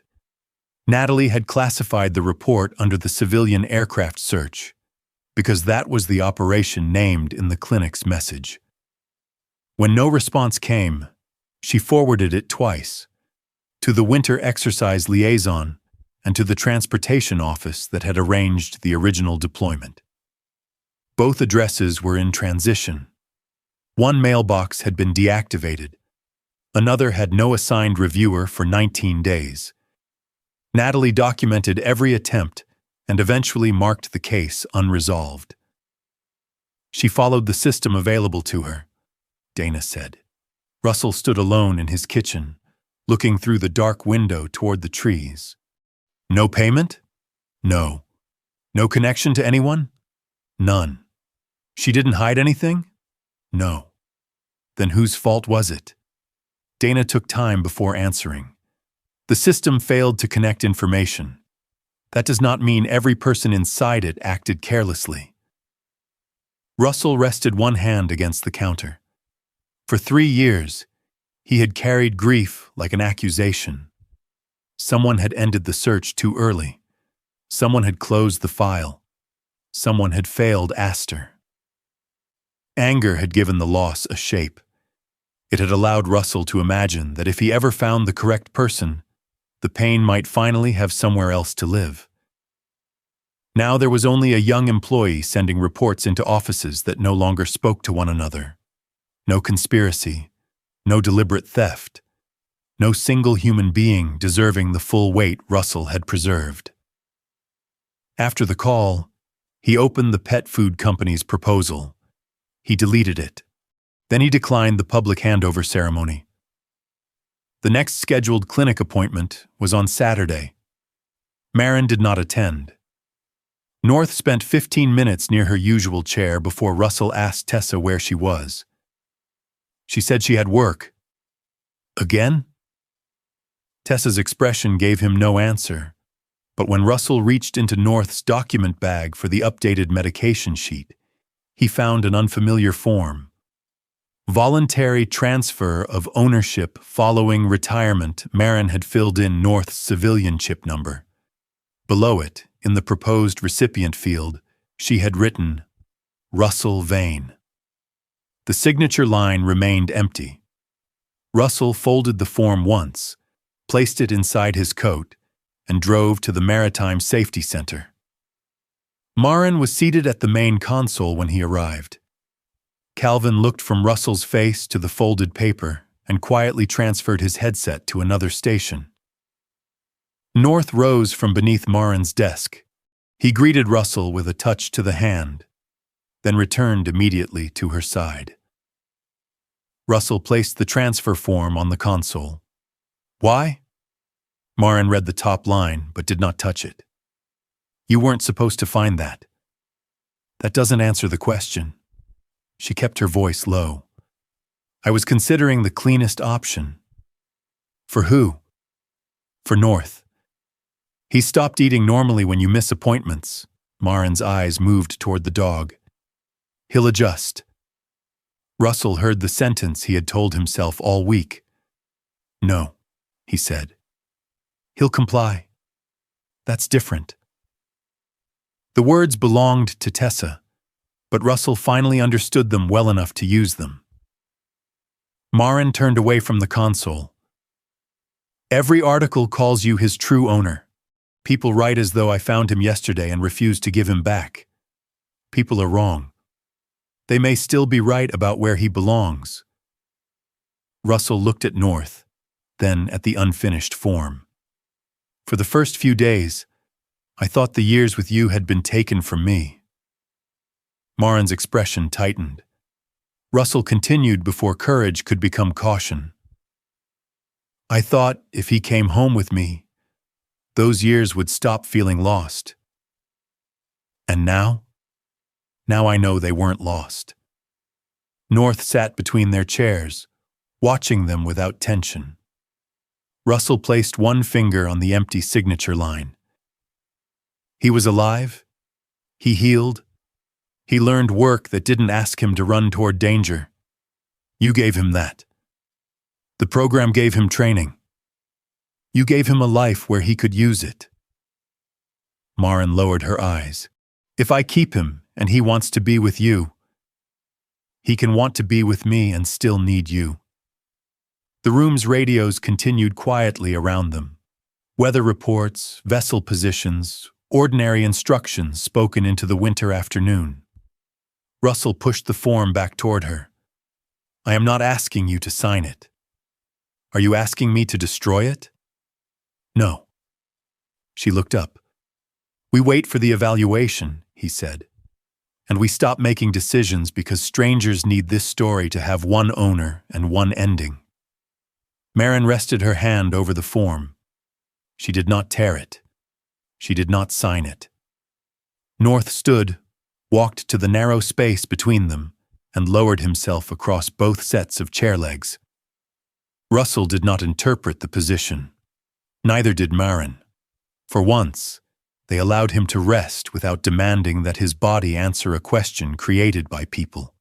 Outside the tall windows, evening snow moved across the harbor lights. The blank signature line remained on the desk, but it no longer looked like an invitation for one person to win. It looked like a decision neither of them had the right to make alone. The old maritime rescue station stood on a narrow rise above Lake Superior, its white-painted walls bright beneath the winter sun. The building had not coordinated an active rescue in years. Its radio tower remained, as did the broad windows once used to watch for vessels in trouble. But the equipment room had been converted into a public meeting space. Folding tables stood where emergency maps had once covered the walls. The room did not resemble a courtroom. There was no raised bench, no flag arranged to make the decision appear grander than it was. Sunlight crossed the wooden floor in long rectangles, and beyond the glass, wind moved loose snow over the frozen edge of the harbor. Still, Russell felt as if everything he said would be entered into a record that could not be corrected later. North lay on a padded mat near the windows. Tessa had chosen the position because it allowed him to see the room without being surrounded. He wore his navy harness, but no working dog patches. His leash rested loose in Maren's hand. Russell sat at the opposite end of the table. The distance was deliberate. Not punishment, not distrust.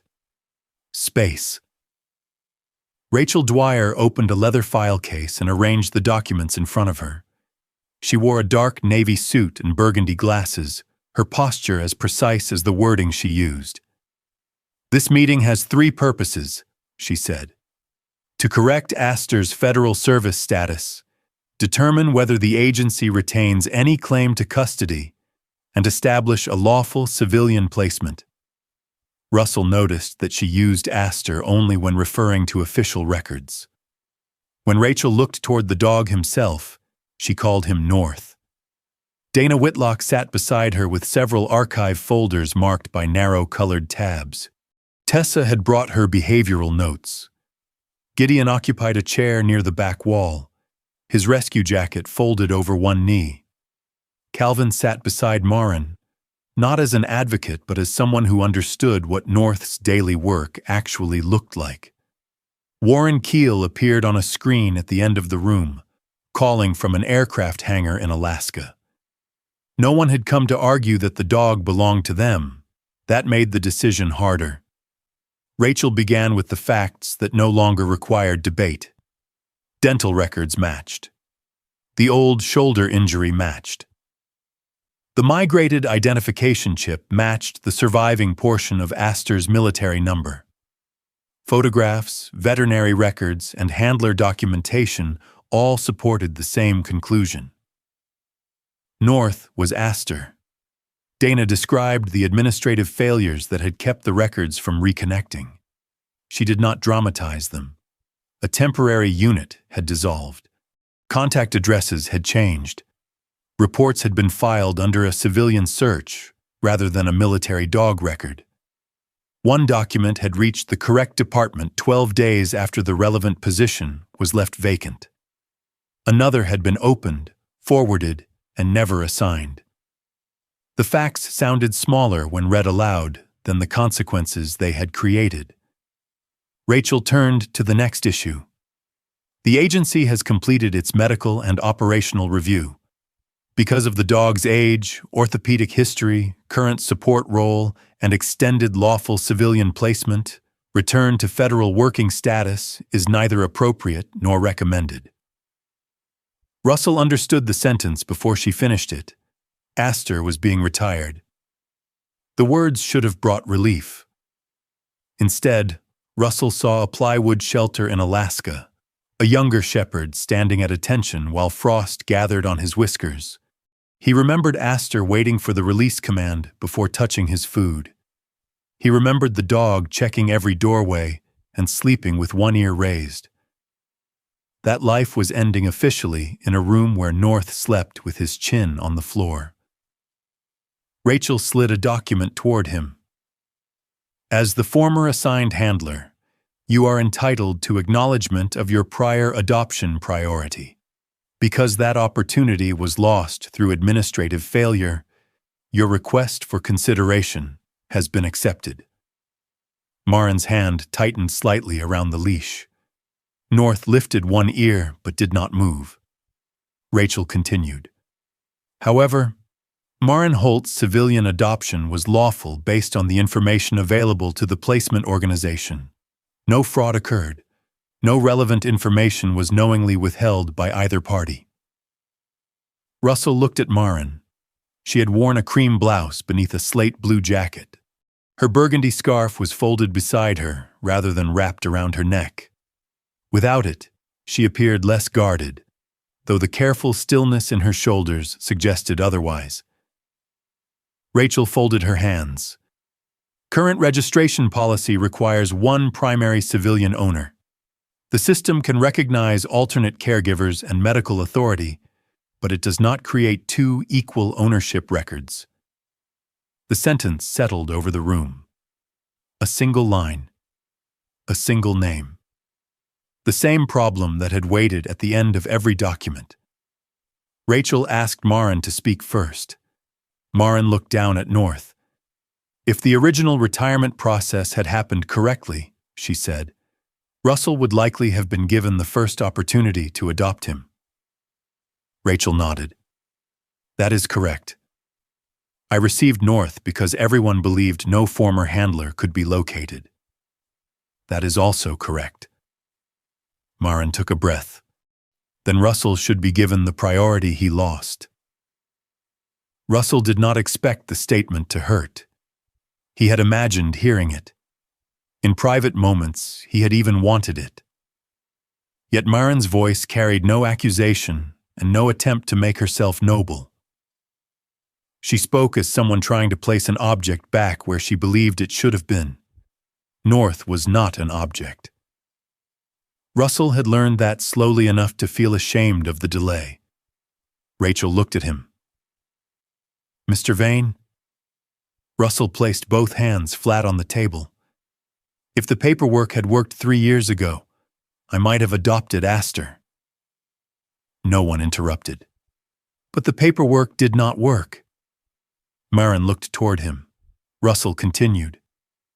He did not spend those years waiting in an empty room for someone to correct a form. He became North. He learned a new job. He built routines.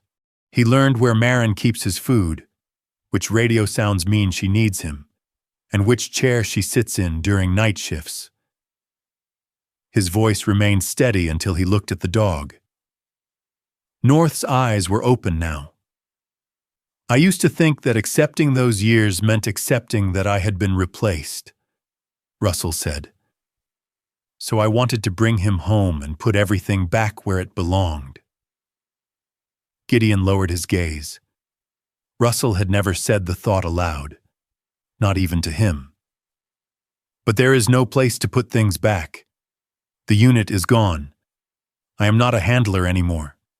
He is 9 years old, and the life he has now is not an interruption. Rachel asked, "Are you withdrawing your adoption request?" The question was clean and legal. Russell wished the answer could be the same. He looked at Maren, then at North. I am withdrawing the request to be his sole owner. Rachel placed another page in front of him. The document did not use the language of sacrifice. It stated that Russell Vane voluntarily relinquished exclusive priority and did not seek removal of the dog from the current civilian placement. He read each line. His signature would protect North from being uprooted.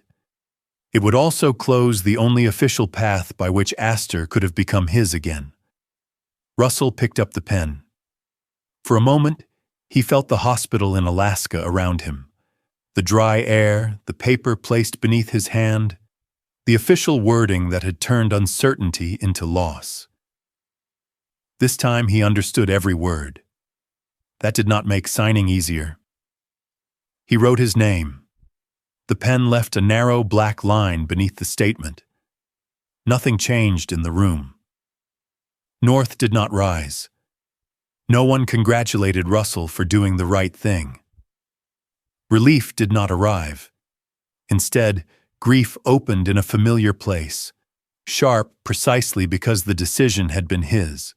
Russell set down the pen. He had believed choosing freely would feel different from having something taken. Sometimes it did not.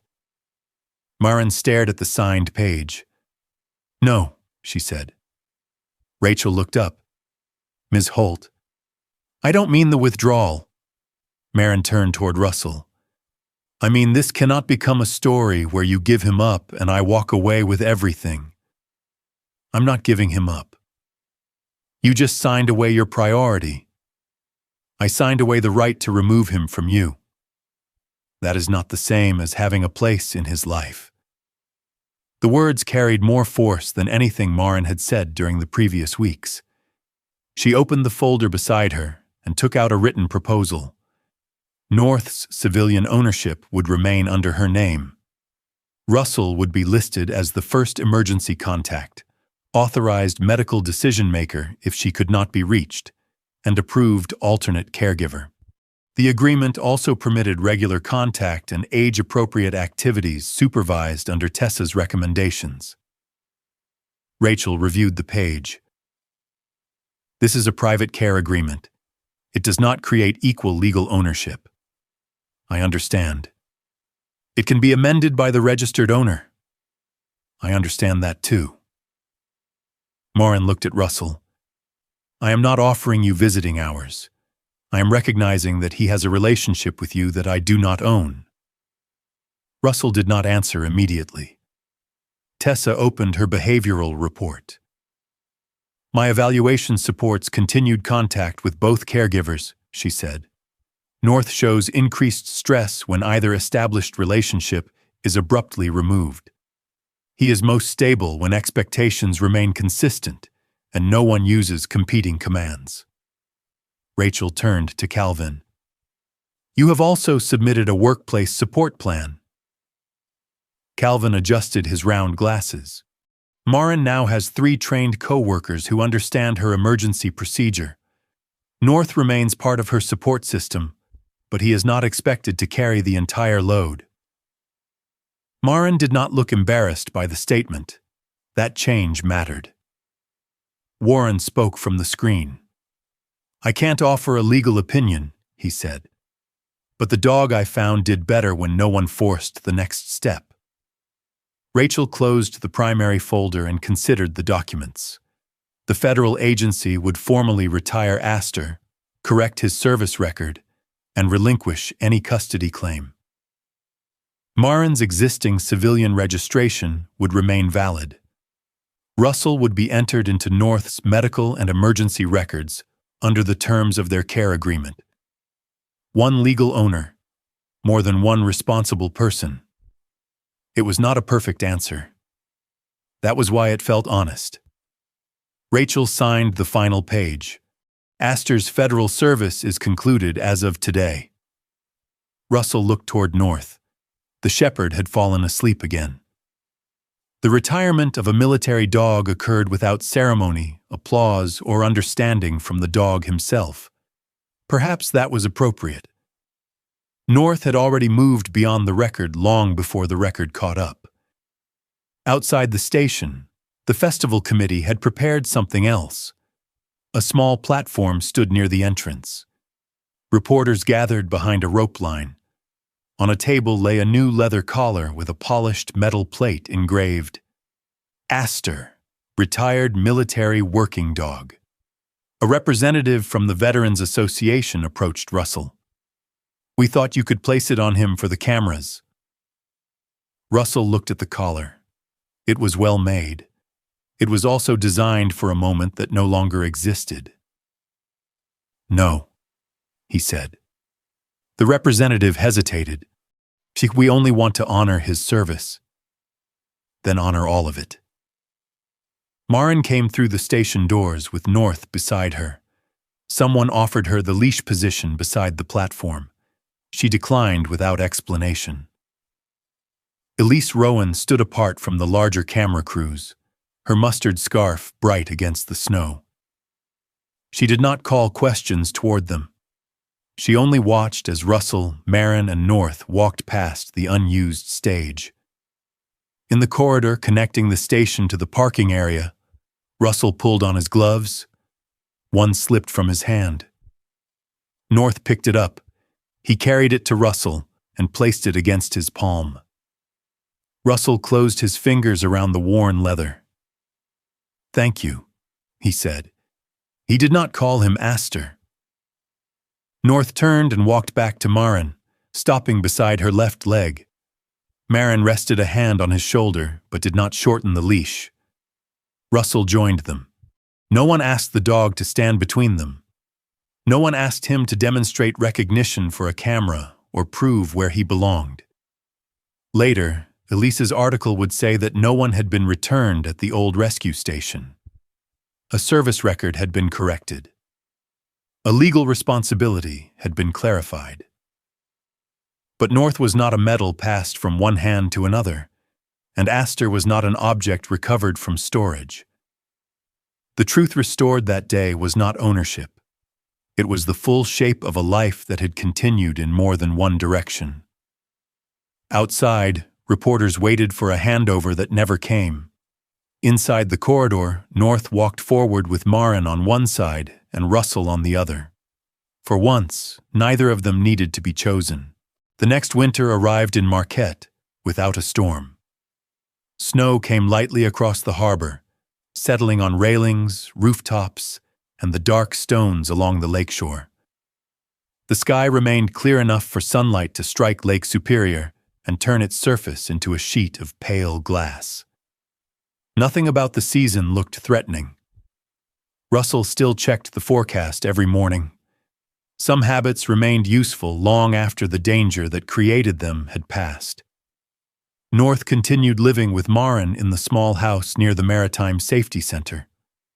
His Navy harness still hung beside the door, but he wore it less often. At 9, moving steadily toward 10, he no longer accompanied Maren through every shift or community event. On difficult weather days, he rested beneath her console and watched the room with one upright ear and one bent slightly forward. On ordinary days, he stayed home with a heated pad near the kitchen window or visited Russell at the harbor workshop. The change had required more adjustment from Maren than she admitted. For nearly 3 years, she had measured her readiness to leave the house by the presence of North's harness. If he stood beside the door, she could go. If he was tired, she often found reasons to remain home. Calvin had noticed the pattern before she did. He and 2 other dispatchers completed training in Maren's emergency support procedure. They learned how to lower radio volume, guide her away from the main console, and count the 4-7-8 rhythm without making the moment feel like a public event. Maren also returned to regular sessions with a trauma counselor. The first time she attended without North, she sat in her car for 20 minutes before going inside. The second time, she needed 12. By the beginning of winter, she parked, checked the time, and entered the building before fear could hold a meeting. North remained important. He was simply no longer responsible for proving she could function. Russell's life changed with less discussion. The harbor already operated a technical transition program for former service members, emergency personnel, and adult workers changing careers. The program taught radio repair, generator maintenance, cold weather electrical safety, and navigation equipment servicing. Russell accepted a position as a technical instructor. He did not create the program, name it after Aster, or allow anyone to put his photograph on the recruitment material. He joined something that already existed and began by teaching one afternoon class each week.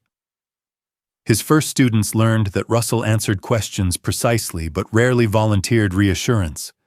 When a former Coast Guard mechanic named Omar Blake wired a battery regulator incorrectly, Russell did not take the tool from him. He placed the diagram beside the open housing and asked which reading should have appeared on the meter. Omar found the mistake himself. "Would have been faster if you'd just told me," he said. "Faster isn't the same as learned." The sentence sounded like something Tessa might have said about North. Russell pretended not to notice. At first, he arrived 10 minutes before class and left when the final student did. He declined coffee, after-work meals, and Gideon's repeated claim that an instructor was legally required to own more than one shirt suitable for human company. Gradually, Russell began staying. He helped a rescue volunteer rebuild an old portable generator after the lesson had ended. He drank coffee with the harbor electricians even though they made it too strong. He attended a dinner at Gideon's house and remained after the dishes were cleared instead of inventing a maintenance call.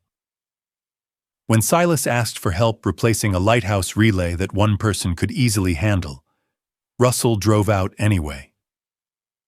Neither man mentioned the fact that the work took 20 minutes and the coffee afterward took 2 hours. The cabin outside the city remained Russell's property. He still went there on clear weekends to inspect the pipes, clear snow from the roof, and stand on the porch above the silent trees. But when the deepest winter months approached, Russell rented the apartment above the harbor workshop. He explained that the commute wasted fuel. Gideon called this an important emotional breakthrough for diesel conservation. The apartment had 2 rooms, low ceilings, and windows facing the loading yard. It did not contain the memories of the cabin. At first, that absence made the place feel temporary. Then Russell brought in books. A second coffee cup appeared in the cupboard. North's folding bed stayed near the radiator for the days he visited. The apartment did not become home in a single moment. It became less empty through accumulation. North came to the workshop on Maren's days off or when she attended community meetings nearby. Russell no longer tested old search patterns unless there was a clear reason. Instead, he hid one leather glove beneath a workbench and let North find it at his own pace. He placed 2 closed toolboxes on the floor, one carrying the faint smell of machine oil, and rewarded North for indicating the correct one. On quiet mornings, they walked along the harbor where the snow had been cleared into smooth banks. Russell matched his pace to the stiffness in North's right hind leg. If North stopped, they stopped. If he turned back, they went back. Tessa continued checking him every 6 weeks. "He still reacts to radio static," Russell told her during one visit. "He may always react. He looked at me yesterday when someone called him Aster. He may always do that too." Russell waited for the corrective lesson he had come to expect. Tessa closed her notebook. "Healing does not mean every old response disappears," she said. "It means he has more choices after the response begins." North was lying near the clinic window. A metal cart rattled in the hallway. His head rose, muscles tightening for a moment. Then he looked at Maren, looked at Russell, and lowered his head again. Tessa nodded toward him. "That is the work." In January, Maren traveled to a 2-day communications conference in Green Bay. It was the first overnight trip she had taken without North since their placement. Russell cared for him at the apartment above the workshop. The first evening went smoothly. North ate, walked the harbor route, and slept near the radiator while Russell repaired a damaged handheld radio at the kitchen table. Shortly after midnight, a burst of static came from the unfinished device. North woke instantly. He stood with his weight forward, breathing too quickly, staring toward the apartment door. Russell switched off the radio. 3 years earlier, he would have issued a command. Down. Settle. Hold. Instead, he opened the door to the hallway and sat on the floor several feet away. The open doorway gave North a clear exit. Russell did not block it. For several minutes, North remained standing. Then he crossed the room, inspected the hallway, and returned. He circled once near Russell, but did not lie beside him. North chose the folding bed instead. He lowered himself with his back facing the open door. Within 20 minutes, he was asleep. Russell stayed on the floor until the dog's breathing deepened. The moment did not resemble the reunions shown in advertisements. North did not press against him or repeat an old signal. He simply trusted the room enough not to guard it. Russell understood that this was greater than obedience. In the morning, he sent Maren a message. He slept through the night. She answered a minute later, "Did you?" Russell looked at the blanket he had brought to the floor and typed, "Most of it." Her reply arrived with no words, only a photograph of the conference coffee beside an expressionless face drawn on a napkin. Russell laughed aloud. North opened one eye and went back to sleep. Russell and Maren's relationship changed without either of them announcing it. They shared North's medical schedule, but their conversations stopped ending when the practical information did. Maren learned that Russell checked a door lock twice before sitting down, even when he had watched her lock it the first time. She stopped telling him the door was secure. Instead, she waited until he finished, and then continued the conversation. Russell learned that Maren's coffee was so weak he could see the bottom of the mug. "You're drinking heated water near a coffee bean," he told her. "It is called restraint. It is called an equipment failure." They began eating late dinners after her shifts. Sometimes Gideon joined them and complained that their emotional progress lacked acceptable speed. Sometimes Calvin stopped by with weather reports no one needed delivered in person. Other evenings, Russell and Maren sat alone while North slept nearby. They did not try to define what was developing between them. Maren had spent years learning that certainty could disappear in a single night. Russell had spent years treating attachment as a promise he might fail to keep. They practiced smaller things, asking rather than assuming, saying when they needed quiet, admitting when silence had become avoidance. One February night, a light snow began falling over Marquette, while Maren worked the late shift at the Maritime Safety Center. Russell arrived shortly before 10 to replace the battery in a storm warning receiver. He entered through the side door with his tool case in one hand and a pair of brown leather gloves in the other. The operations room was dim except for instrument panels and reading lamps. Calvin sat at the secondary console. Maren was writing a weather update beside her blue ceramic mug. North slept beneath her desk. Russell stopped inside the doorway. The dog had not raised his head. 3 years earlier, Aster had never slept deeply while Russell was awake. Every movement, every door, every change in breathing had been treated as information requiring attention. Now Russell crossed the room, set down his tools, and opened the receiver housing. North continued sleeping. The sight held Russell longer than any dramatic welcome could have. It meant the door could open without danger entering. It meant North no longer believed love required constant vigilance. Russell replaced the battery, tested the alert signal at its lowest volume, and closed the housing. As he stood, one glove slipped from the edge of the console. It landed softly on the floor. North opened his eyes. He rose slowly, stretched his front legs, and walked toward the glove. He picked it up, carried it to Russell, and placed one paw on the toe of his boot. Mark home. Russell rested a hand against the shepherd's warm shoulder.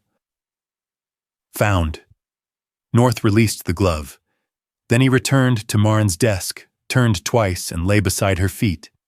Within moments, his eyes closed. Russell put on his coat. Beside Calvin's station stood an empty chair and a cup of coffee that had not been touched. Maren did not ask Russell to stay. She slid the cup toward the chair. Russell looked at the door. He had checked the new battery. The storm receiver worked. There was no reason to remain. He sat down anyway. Outside the windows, snow moved around the harbor lights. The radio carried low voices from vessels beyond the breakwater. Maren's pen traveled steadily across the page. North slept between those ordinary sounds. Russell removed his gloves and placed them on the table where the dog could reach them if he wanted. For years, Russell had believed Aster needed to return to the cabin for the promise between them to be completed. Now he understood that North had not come back to restore the past. He had returned carrying evidence that a life could change without becoming less true. A house did not become a home because it held old memories. Home was where a dog could sleep without guarding the door, where a woman could ask for help without mistaking it for weakness, where a man did not have to prove his loyalty by enduring another winter alone. Sometimes returning did not mean going back to where the story began. Sometimes it meant recognizing the chair that had been empty, accepting the cup placed beside it, and finally choosing to sit down. Sometimes healing does not bring the past back to us. It teaches us how to make peace with what has changed. Russell believed love meant holding on to what had once been his. North showed him something gentler. Real love can honor the past without taking away someone else's place in the present. In our own lives, peace may begin when we stop forcing every loss to have a perfect ending. God's grace often appears quietly, in an open door, an empty chair, or the courage to remain when walking away feels easier. May you find rest in the places where you are truly known, and may you recognize the small signs of hope already waiting beside you. Share what this story meant to you in the comments, and subscribe for more stories about loyalty, healing, and second chances.